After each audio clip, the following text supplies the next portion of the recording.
So I modified my kayak, put a 54-pound thrust trolling motor on it. When I started this project, I had the battery was in the front, inside this compartment here. Show you that real quick. I had it put in there, sitting down in the middle. The problem with that was the battery that I have to use is so heavy, caused the kayak to bulldoze. The bow was just basically diving. So I looked at it. I set the battery back here in the storage area on top of this. Paddled around out in the pond. It seemed to ride level then, even with myself being in it, but it was top heavy. So at this point, I had a round hatch right here. It's very small, just a dry hatch. I went online, found this black hatch, installed it myself. I'm able to set the battery down in the bottom of the kayak. It brings my center of gravity down lower, makes it more stable.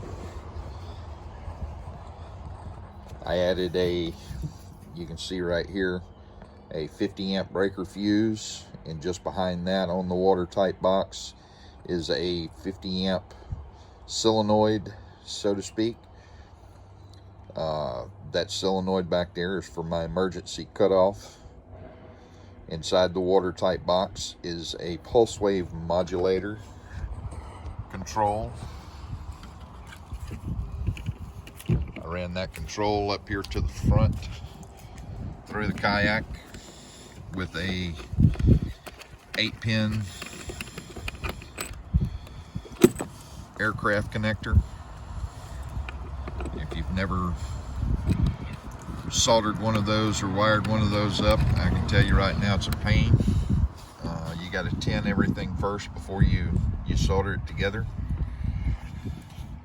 I built this handheld control module out of a watertight box. It's got a forward, neutral, and reverse. Also, my speed control goes from 0 to 100% in both forward and reverse. Installed my kill switch, which this connects to me, and if I fall out of the boat, it shuts everything off so the boat don't run off without me. The steering. This kayak had a rudder system to begin with. I just modified the steering. Used a set of tracks from a company that builds these. I can't remember the name of them right now, but it's basically, I just added these tracks. The pedals that I had wouldn't slide freely when I'd use this to steer, and it made it difficult. So I come up with this system here. If you look in the back, push on one, push on the other. It seems to turn really well. Once I get a chance, I'm going to put it back in the water, see how it does, and hopefully get you some video of that. So we'll see how it goes.